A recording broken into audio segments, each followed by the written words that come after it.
Hello my dear students, welcome back to channel my new video.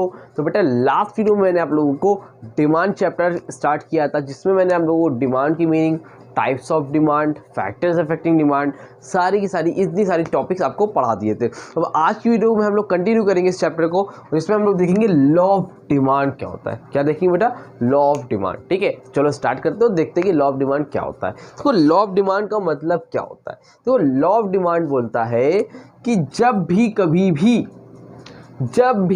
भी price बढ़ता है, ठीक है, जब प्राइस बढ़ता है तो वहाँ पर डिमांड क्या होती है? कम होती है। ठीक है, जब भी कभी भी, पीआर लिख लो, पीआर मतलब जब भी कभी भी प्राइस बढ़ता है डिमांड क्या होती है? कम होती है।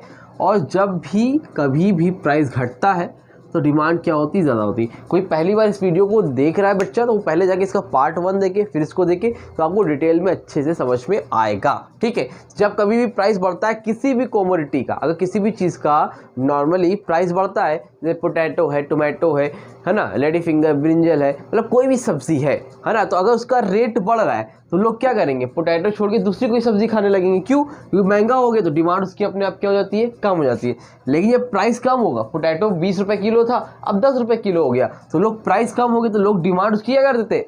बढ़ा देते। समझ रहे हो? तो लॉ ऑफ डिमांड क्या बोलता है? जब प्राइस बढ़ता है तो डिमांड घटती है, प्राइस घटता है तो डिमांड बढ़ती है। और एक साथ में एक लाइन लिखोगे इसी में, others factors will be constant. ये लाइन लिखना बहुत ज़्यादा इंपॉर्टेंट है। अगर आपने ये लाइन नहीं लिखी बेटा तो फिर आपका गलत हो जाएगा। क्या लिखोगे? When price increases demand decreases, when price decreases demand increases, other factors will be constant. ठीक है, ये बोलते हैं कि ये लॉ ऑफ डिमांड तभी काम करता है जब आप अदर्स फैक्टर्स को कांस्टेंट मानते हो। अदर्स फैक्टर्स क्या होते हैं? जिन लोगों ने पार्ट 1 देखा उनको पता होगा कि price of the commodity, population, income of the consumer. Price में देखो ये तो नॉर्मल होता है, लेकिन हम लोगों ने ये भी तो पढ़ा है, इनकम बढ़ती तो डिमांड बढ़ जाती है ना। प्राइस पे वहाँ पर मैटर नहीं होता है। तो यहाँ पर बोल रहा है प्राइस बढ़ता है तो डिमांड घटती है, लेकिन किसी की इनकम बढ़ी तो उसको प्राइस का फिर फर्क नहीं पड़ेगा, तो कुछ जगहों पर फिर लॉ ऑफ डिमांड काम नहीं करेगा। तो इसलिए जितने भी फैक्टर, चाहे वो पॉपुलेशन हो, चाहे वो क्लाइमेटिक फैक्टर हो, चाहे इनकम ऑफ द कंज्यूमर हो, सब्स्टिट्यूट गुड्स हो, कितने भी फैक्टर हो, उसको हम लोग क्या मान लेते हैं? कांस्टेंट मान लेते हैं। लास्ट वीडियो मैंने आपको बताया फैक्टर अफेक्टिंग डिमांड क्या है, तो उसको हम लोग क्या मान लेंगे? कांस्टेंट मान लेंगे। क्या मान लेंगे बेटा?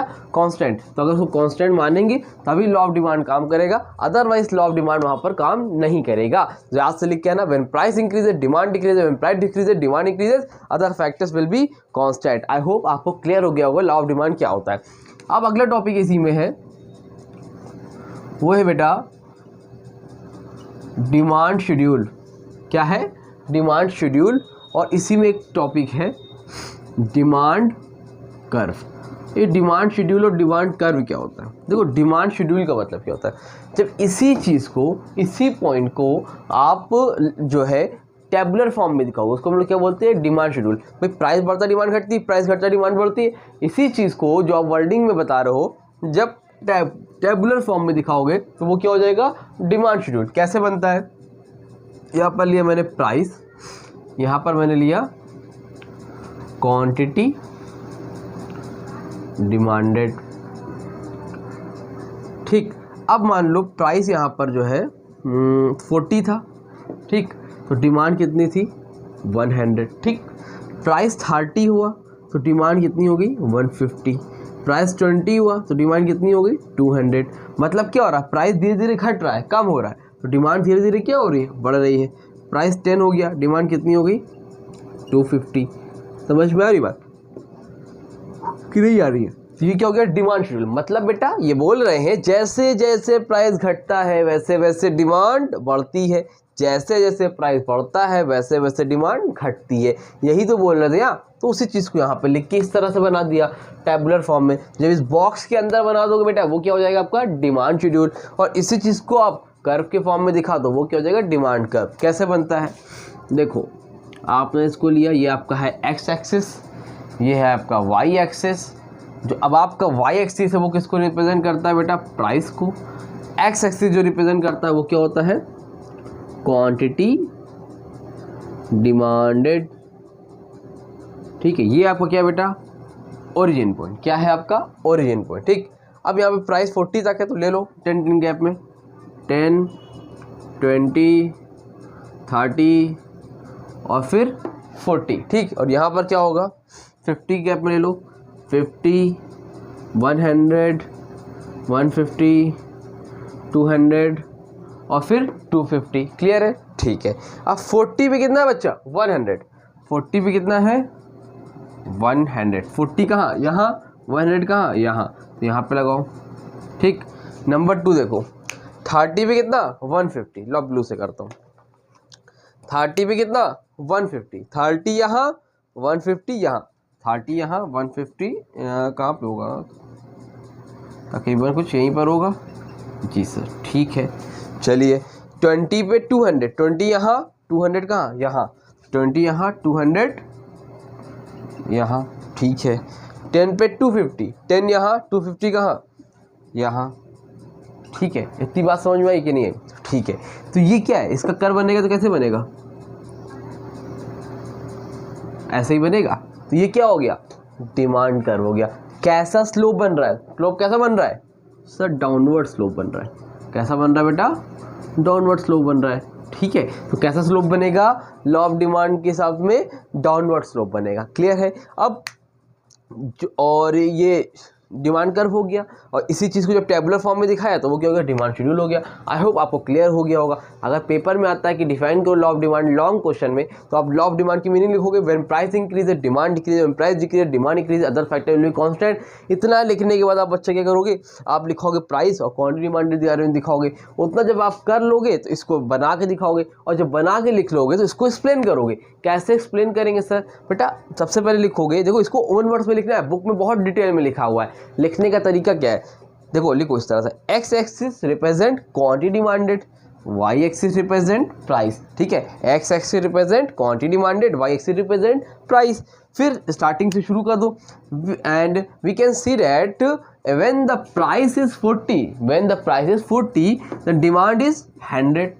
But after some time, when price decreases 40 to 30, then we saw that quantity demand is increasing 100 to 150. समझ में आ रही बात। So let's again price decreases 30 to 20, and now we are seeing that quantity demanded is increasing 150 to 200। समझ में आ रही बात। इसी तरह एक्सप्लेन करते जाओगे कि जैसे जैसे प्राइस घट रहा है, जो जो हो रहा है इसमें बस आपको वही एक्सप्लेन करके आना है। समझ में आई बात। ये होगी डिमांड का। अगर आपका मन करे तो आप इसको ऐसे भी बना सकते हो, बुक में आपके ऐसे बना रहता है, इसका कोई मतलब नहीं है।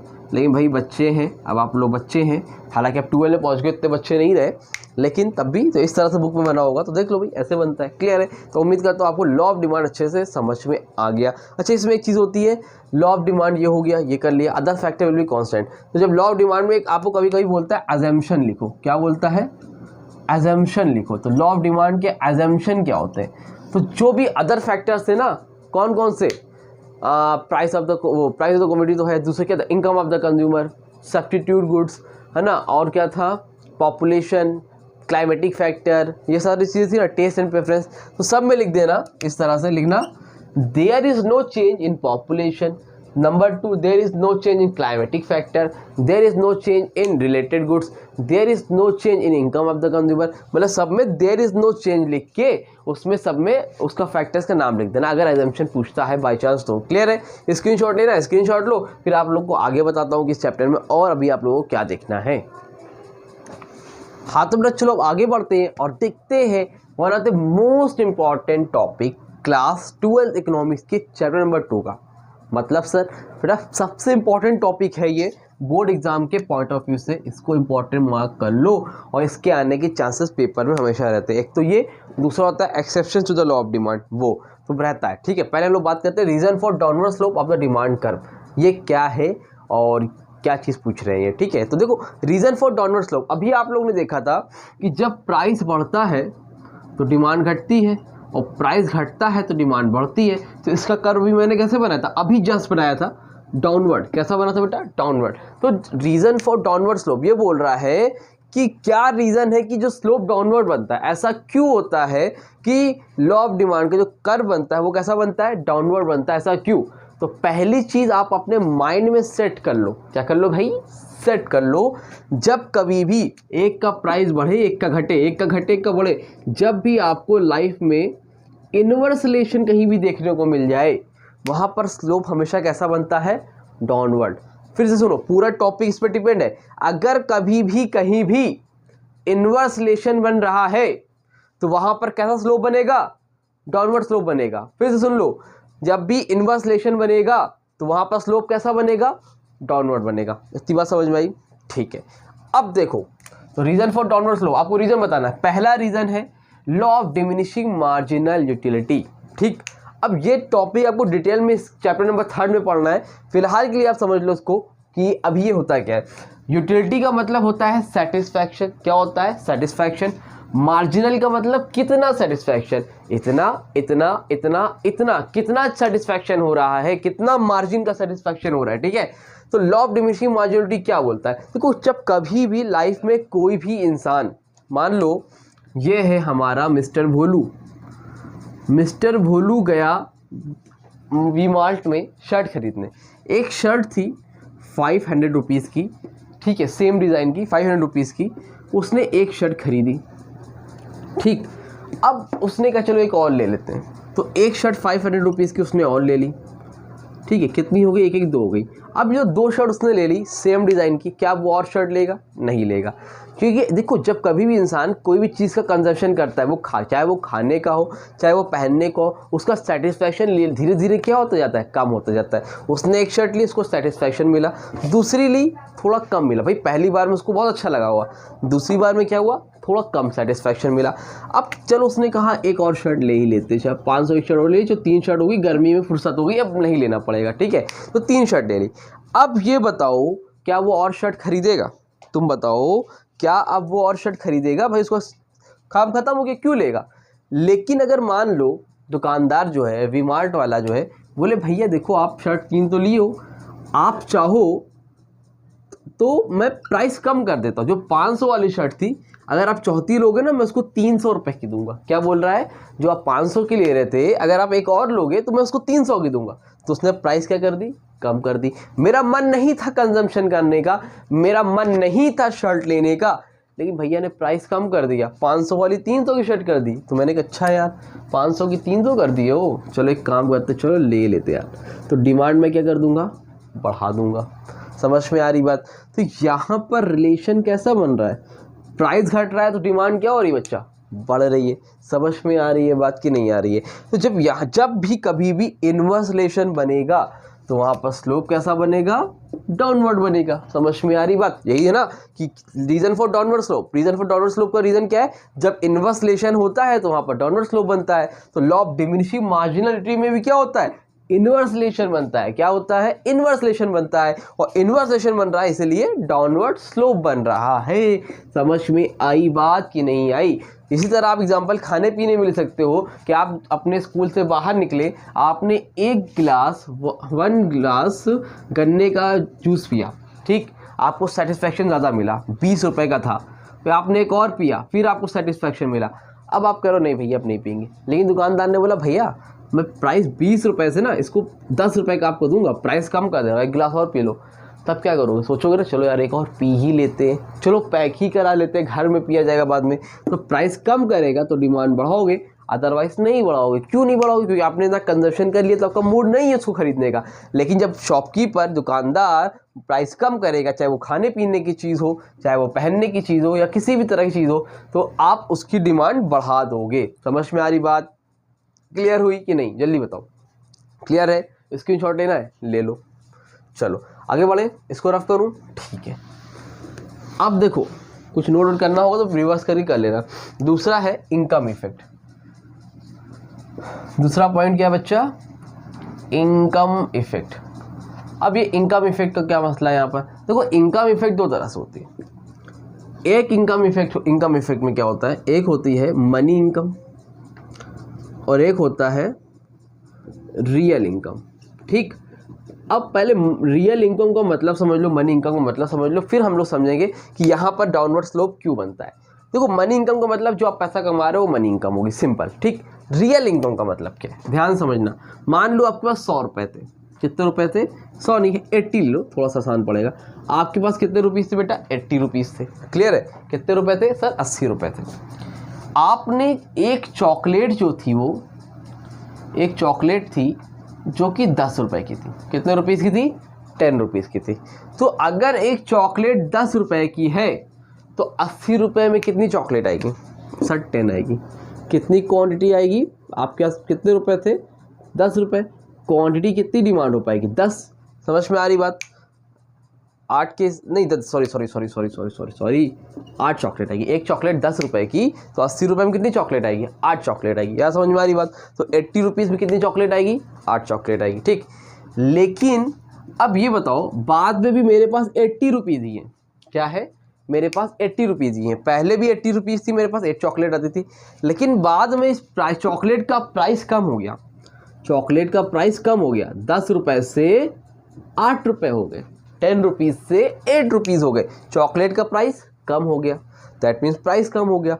तो अब ये बताओ, अगर 80 रुपीज़ में पहले 8 चॉकलेट आती थी, अब 80 रुपीज़ में कितनी चॉकलेट आएगी सर, 10 आएगी। क्यों सर, बेटा 8 रुपए की एक हो गई, तो जाहिर सी बात 80 रुपए में कितनी चॉकलेट आएगी सर, 10 आएगी। और 80 रुपीज़ में पहले कितनी आती थी, 8 आती थी, क्योंकि चॉकलेट 10 रुपए की थी। जब चॉकलेट का प्राइस कम हुआ, 10 से 8 हुआ, तो डिमांड अपने आप बढ़ गई। इतनी बात समझ में आई। तो अब ये बताओ, पहले मेरी इनकम कितनी थी, 80 रुपये, बाद में मेरी इनकम कितनी है, 80 रुपये।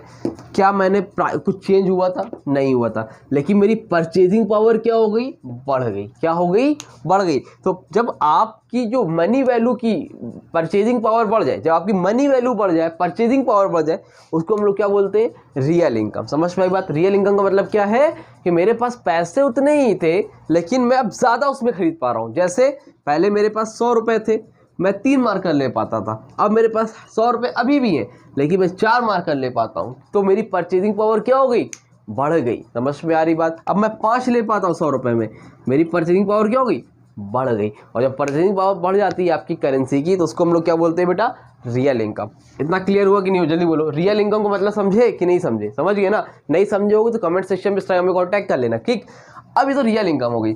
तो अब ये बताओ, 80 रुपये में 8 चॉकलेट आती थी, ठीक है, 10 से 8 हुआ, प्राइस कम हुआ, तो डिमांड 8 से क्या हो गई, 10 हो गई, तो डिमांड क्या हो गई, बढ़ गई। समझ में आ रही बात। जब प्राइस कम हुआ, 10 से 8 हुआ, तो प्राइस कम हुआ, तो डिमांड क्या हो गई, 8 से 10 हो गई, डिमांड बढ़ गई।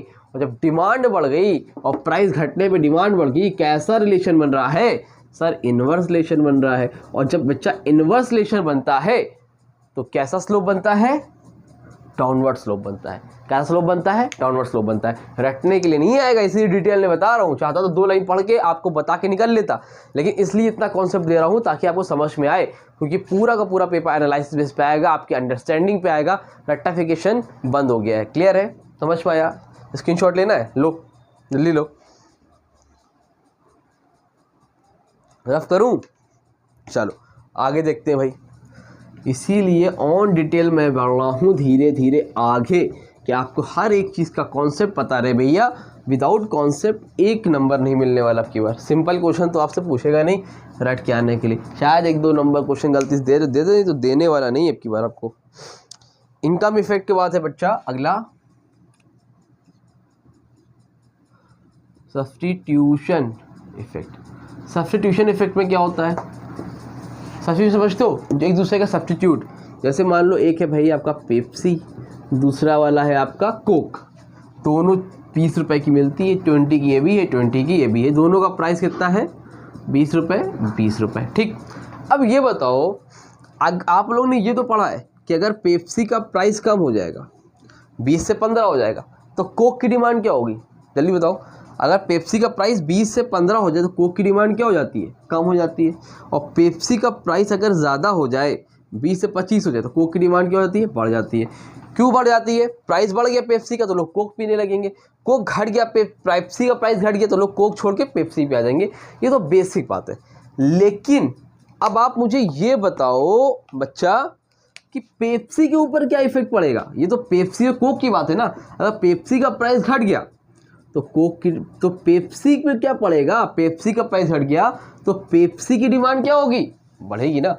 अगर पेप्सी का प्राइस घट गया तो पेप्सी की डिमांड बढ़ जाएगी, और पेप्सी का प्राइस बढ़ गया तो पेप्सी के ऊपर क्या इफेक्ट पड़ेगा, डिमांड घट जाएगी। अभी तो आपने सब्स्टिट्यूशन देखा ना, पेप्सी कोक, लेकिन उसके खुद के ऊपर क्या इफेक्ट पड़ रहा है, प्राइस घट रहा है डिमांड बढ़ रही है, प्राइस बढ़ रहा है डिमांड घट रही है। कैसा रिलेशन देखने को मिल रहा है सर, इन्वर्स रिलेशन देखने को मिल रहा है। और भैया जब इन्वर्स रिलेशन देखने को मिलता है तो कैसा स्लोप बनता है सर, डाउनवर्ड स्लोप बनता है। कैसा बनता है, कौन डाउनवर्ड स्लोप बनता है। आई होप आपको इतनी अंडरस्टैंडिंग हो गई होगी और ऑन डिटेल ये टॉपिक अच्छे से समझ में आया होगा। 3 पॉइंट हो गए, चौथा पॉइंट देखते हैं। ठीक, 4th पॉइंट पे है increase in number of consumers, increase in number of consumers. इसका मतलब क्या है, जब नंबर ऑफ कंज्यूमर क्या होते हैं, बढ़ जाते हैं। क्या होते हैं, नंबर ऑफ कंज्यूमर बढ़ जाते हैं। मतलब सर देखो, जब कभी भी कोई भी चीज़ नहीं आती है, कोई भी चीज़ नहीं आती है, जैसे आजकल स्मार्ट बोर्ड जो डिजिटल बोर्ड है, पहले यूट्यूब पे 1-2 टीचर के पास था भाई, वो पहले उसका प्राइस 3 लाख रुपए 4 लाख रुपए था, तो हर आदमी नहीं खरीद रहा था। धीरे धीरे 1 साल बीते, 2 साल बीते, कोरोना पीरियड सब तक में प्राइस कम हुआ, आज वो 1 लाख तक का भी आपको मिल जाता है ईजिली। ठीक है, तो प्राइस कम हुआ।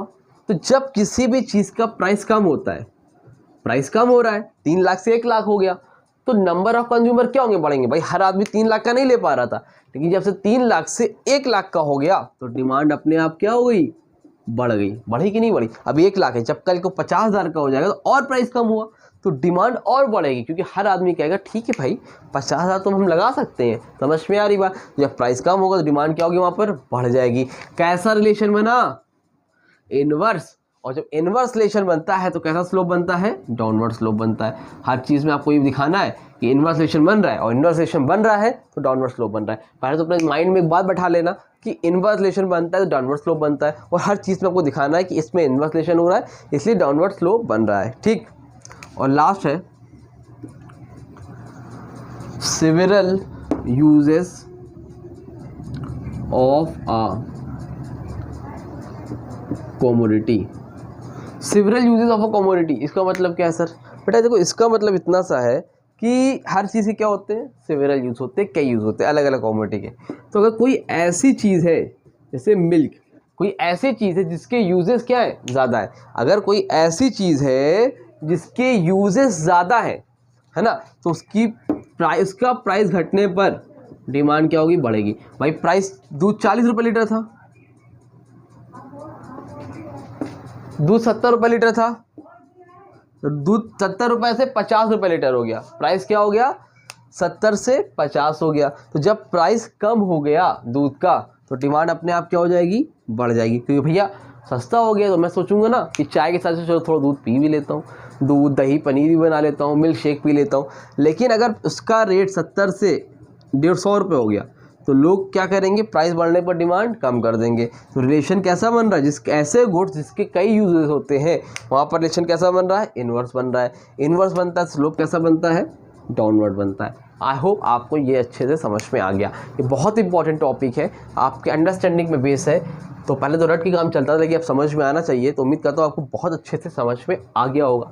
तब भी कोई डाउट रह गया हो तो कमेंट सेक्शन पे इंस्टाग्राम पे कांटेक्ट कर लेना बच्चा, और अपने जितने भी फ्रेंड्स हैं उनको शेयर करो, उनको बताओ कि अब जो है हमें पूरा का पूरा कॉन्सेप्चुअल चाहिए, हर चीज़ को समझना है, रटना नहीं है। जितना ज़्यादा आप लोगों को शेयर करोगे उतना ज़्यादा मुझे भी मोटिवेशन आएगा, और आप लोगों के लिए और इसी तरह से मैं अच्छे से अच्छा बेहतरीन से बेहतरीन एफर्ट लगाता रहूँगा। आई होप वो वीडियो आपको अच्छी लगी होगी। अभी भी आगे पढ़ाना है, वीडियो ख़त्म नहीं हुई है, तो अगर लगी हो अभी तक अच्छा समझ में आया हो तो एक बार ज़रूर से लाइक कर दो और चैनल को सब्सक्राइब कर लो पहली बार आए हो तो। इतना स्क्रीनशॉट लो। लास्ट टॉपिक है इसमें exception to the law of demand, वो बताता हूँ और आज की वीडियो को यहीं पे कंप्लीट करता हूँ। जल्दी स्क्रीनशॉट लो। हाँ तो बेटा चलो जल्दी से आगे बढ़ते हैं और देखते हैं कि exception to the law of demand क्या होता है। देखो exception to the law of demand का मतलब क्या है। सबसे पहले exception to the law of demand का मतलब है, हम लोगों ने पढ़ा है कि जब प्राइस बढ़ता है तो डिमांड घटती है, प्राइस घटता है तो डिमांड क्या होती है, बढ़ती है। ये हम लोगों ने पढ़ा है ना, हाँ कि ना। लेकिन एक्सेप्शन का मतलब है कुछ जगह ऐसी होती है, कुछ जगह ऐसी होती है जहाँ पर ये लॉ ऑफ डिमांड काम नहीं करता है। जहाँ पर लॉ ऑफ डिमांड काम नहीं करता, उल्टा होता है, इसका अपोजिट होता है। मतलब सर, मतलब कुछ जगह आपको ऐसे देखने को मिलेगी जहाँ प्राइस बढ़ेगा तो डिमांड भी वहाँ पर बढ़ जाती है, और प्राइस घटेगा तो डिमांड भी वहाँ पर घट जाती है। हम लोग तो क्या पढ़े सर, हम लोग तो ये वाला पढ़े हैं कि प्राइस बढ़ता है तो डिमांड बढ़ती है, प्राइस घटता है तो डिमांड घटती है, सॉरी प्राइस बढ़ता है डिमांड घटती है, प्राइस घटता है डिमांड बढ़ती है, हम लोगों ने पढ़ा। लेकिन एक्सेप्शन कुछ जगह ऐसी है जहाँ पर लॉ ऑफ डिमांड काम नहीं करता है, तो वो कौन सी जगह है, चलो देखते हैं। और ये वाला तो मोस्ट इंपॉर्टेंट टॉपिक है, इसको ज़रूर से देख के जाना बोर्ड एग्जाम के पॉइंट ऑफ व्यू से। एक तो रीजन फॉर डाउनवर्ड स्लोप और दूसरा आपका exception to the law of demand. ये दोनों टॉपिक क्लास 12th में बहुत ही इंपॉर्टेंट टॉपिक है। ठीक, सबसे पहला है गिवन गुड्स। क्या है गिवन गुड्स? गिवन गुड्स को आप कह सकते हो एक तरह से जो इन्फीरियर गुड्स होते हैं, जो अच्छी क्वालिटी गुड्स नहीं होते, वो क्या होते हैं, गिवन गुड्स होते हैं। ठीक है, तो अब नॉर्मली क्या होता है, लोगों की माइंड सेट क्या होता है, लोगों की मानसिकता क्या होता है। मान लो आपके पास प्राइस है, आपके पास पैसा है, आपके पास इनकम है, बेहतरीन, आपको पैसा कमा रहे हो, आपके पास सब कुछ ठीक ठाक चल रहा है, लेकिन कोई गुड्स है जिसका प्राइस कम हो गया, गिवन गुड्स है जिसका प्राइस कम है, तो लोगों को क्या लगता है कि भैया इसका प्राइस कम हो गया तो कहीं ना कहीं ये अच्छी क्वालिटी का नहीं है, लोग उसको पसंद नहीं करते। समझ में आ रहा है? मतलब जब प्राइस कम हो गया तो लोगों के दिमाग में ऐसा होता है ना, यार इसका प्राइस तो कम है यार, अच्छा नहीं होगा पक्का, ये शर्ट बहुत सस्ती दे रहा है, अच्छा नहीं होगा, ये वॉच तो बड़ी सस्ती है, कुछ ना कुछ तो खराबी है इसमें। लोगों का माइंड सेट है कि नहीं ऐसा? जब प्राइस कम होता है तो ऐसे लोग डिमांड भी उसकी क्या कर देते हैं, कम कर देते हैं। क्यों? क्योंकि उनके माइंड में है कि सस्ता है तो भैया बेकार है, डिमांड हम कम कर देंगे। समझ में आ रही बात? तो यहाँ पर क्या हो रहा है, हम लोगों ने पढ़ा है प्राइस घटता है डिमांड बढ़ती है, बट क्या यहाँ पर ऐसा हो रहा है? यहाँ पर तो प्राइस घटने पे डिमांड भी घट रही है। In the case of given goods we are seeing that when price decreases demand is also decreases. That means ये क्या है, exception to the law of demand. समझ में आई बात? Number 2, symbol status. Symbol status तो सिंपल सा है, इजी सा है, आपकी बुक में आर्टिकल्स ऑफ स्नो अपीयर के नाम से लिखा, बड़ा डेंजर नाम था, तो आप लोग सिंबल स्टेटस याद कर लो। इसका मतलब ये है कुछ लोग ऐसे होते हैं जो अपने सिंबल को रिप्रेजेंट करते हैं, अपना स्टेटस मेंटेन करते हैं, दिखाते हैं भैया देखो मेरा स्टेटस ये है। तो जब कभी भी कोई भी कोमोडिटी या कोई भी ऐसा सामान है, खाने की चीज़, पहनने की चीज़, मोबाइल है, तो जब किसी भी चीज़ का प्राइस बढ़ता है तो वो जानबूझ से कहते हैं हमें यही खरीदना है, खरीदो इसको। क्यों? क्योंकि अपना स्टेटस मेंटेन करना है ना भाई। तो लोग जानबूझ से जब प्राइस बढ़ता है तो उसकी डिमांड बढ़ा देते हैं, और जब उनको लगता है कि यार सस्ता हो गया, हटाओ हमारे स्टेटस के हिसाब से नहीं है, तो उसकी डिमांड वो कम कर देते हैं। तो क्या यहाँ पर सिंबल स्टेटस में लॉ ऑफ डिमांड काम कर रहा है? नहीं काम कर रहा है। जब लॉ ऑफ डिमांड काम नहीं कर रहा है तो ये क्या है आपका, exception to the law of demand. Clear है? ठीक है। Number 3, expectations about future prices. Expectations about future prices का मतलब क्या है? मान लो मुझे ऐसा लग रहा है कि कल को प्राइस बढ़ने वाला है, मुझे क्या लग रहा है, कल प्राइस बढ़ने वाला है, फ्यूचर की बात हो रही है। 3rd है, फ्यूचर की बात हो रही है, मुझे लग रहा है कि फ्यूचर में प्राइस बढ़ने वाला है।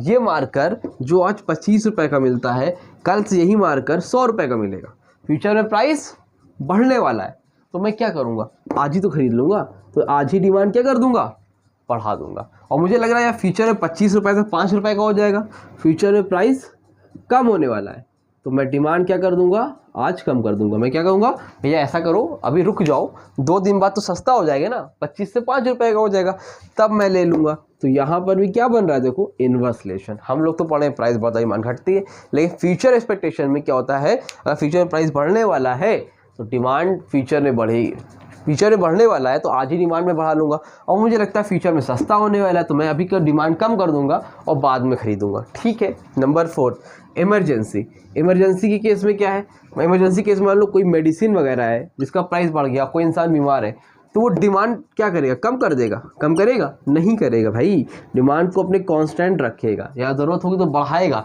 लेकिन वो बीमार है तो इमरजेंसी के केस में प्राइस बढ़ने पर डिमांड कम नहीं करेगा, दवा तो खाएगा ही ना। तो यहाँ पर भी आपका लॉ ऑफ डिमांड काम नहीं करता है। Number 5, quality price relationship. कुछ लोग ऐसे होते हैं जिनको लगता है कि जिस चीज़ का प्राइस ज़्यादा है, अगर मान लो कोई मोबाइल 40,000 का है और कोई मोबाइल 30,000 का है, दोनों में सेम फंक्शन है, तो माइंड में क्या है, भैया वो 40,000 का है ना, उसका प्राइस ज़्यादा है तो उसकी क्वालिटी भी क्या होगी, अच्छी होगी, तो लोग इसलिए भी डिमांड उसकी ज़्यादा करते हैं। जो लोग क्वालिटी देखते हैं तो उनको प्राइस कम लगता है तो वो डिमांड उसकी कम कर देते हैं। तो यहाँ पर भी लॉ ऑफ डिमांड काम नहीं करता है। तो ये भी आपका exception to the law of demand है। और लास्ट है चेंज इन फैशन। फैशन समझते हो, फैशन समझते हो ना, सलमान खान ने फटी जीन्स पहन ली, रणबीर कपूर ने एनिमल में कोई जो है बेहतरीन कोट पहन लिया। अब वो क्या है, अब है तो फैशन में आ गई, कोई चीज़ फैशन में आ गई, अब उसका प्राइस बढ़ रहा है। कोई भी कमोडिटी है, खाने पीने की चीज़ है, कोई भी पहनने की चीज़ है, ब्रेसलेट है, तो प्राइस बढ़ रहा है, लेकिन लोग उसकी डिमांड भी क्या करते हैं, बढ़ाते हैं। क्यों बढ़ाते हैं भाई, फैशन में तो बात ख़त्म, कोई मैटर नहीं करता प्राइस बढ़ रहा है। और प्राइस घट गया तो डिमांड वहाँ पे, सॉरी फैशन में, मतलब फैशन में अगर प्राइस बढ़ भी रहा है तो डिमांड घट रही, लेकिन कोई चीज़ फैशन से हट गई उसका प्राइस बढ़ेगा, तो वहाँ पर नहीं होगा ऐसा। तो कोई चीज़ अगर फैशन में है और उसका प्राइस बढ़ रहा है तो डिमांड वहाँ पर बढ़ेगी, कोई चीज़ फैशन में नहीं है, प्राइस घटा, डिमांड घटेगी। तो कैसा रिलेशन बन रहा है यहाँ पर, डायरेक्ट। और लॉ ऑफ डिमांड में क्या होता है, इनवर्स प्राइस बढ़ने पर डिमांड घटती है, लेकिन यहाँ पर प्राइस बढ़ने पर फैशन में डिमांड बढ़ रही है। डैट मीन्स ये क्या है, exception to law of demand. At least बेटा आप कम से कम 4 एक्सेप्शन ज़रूर से अपने माइंड में सेट कर लेना और ज़रूर से पढ़ के जाना। वो प्रॉपर अंडरस्टैंडिंग आई होप आपको यहाँ तक हो गई होगी। तो उम्मीद करता हूँ यहाँ तक से समझ में आया होगा। स्क्रीनशॉट लेना, स्क्रीनशॉट लो, ले लिया, चलो ठीक है। वीडियो यहीं तक रखते हैं। एक लास्ट टॉपिक बचा है चेंज इन डिमांड का, जो कि मैं नेक्स्ट वीडियो में आपको पढ़ा दूंगा और आपको ये टॉपिक कंप्लीट हो जाएगा और चैप्टर भी। तो नोट्स आपको मैं टेलीग्राम चैनल पे दे दे रहा हूँ। अगर आप लोगों ने अभी तक टेलीग्राम चैनल ज्वाइन नहीं किया है तो डिस्क्रिप्शन में लिंक है, चाहिए और जाके ज्वाइन करिए। वहाँ पर आपको वीकली जो है टेस्ट सीरीज़ भी प्रोवाइड होगी, नोट्स भी होंगे और ऐसे बहुत सी चीज़ें आपको वहाँ पर मिलने वाली है। तो इसलिए चैनल को इसलिए अभी से टेलीग्राम को ज्वाइन कर लो। इंस्टाग्राम पर नहीं जुड़े हो तो वहाँ पर भी जुड़ जाओ, वहाँ पर भी आपको हर जो है वीडियो से रिलेटेड या बहुत सी ऐसी चीज़ें हैं जो अपडेट मिलती रहेगी। तो मिलते हैं जब तक न्यू वीडियो में। वीडियो लाइक करना, चैनल को सब्सक्राइब करना। तब तक के लिए थैंक यू सो मच।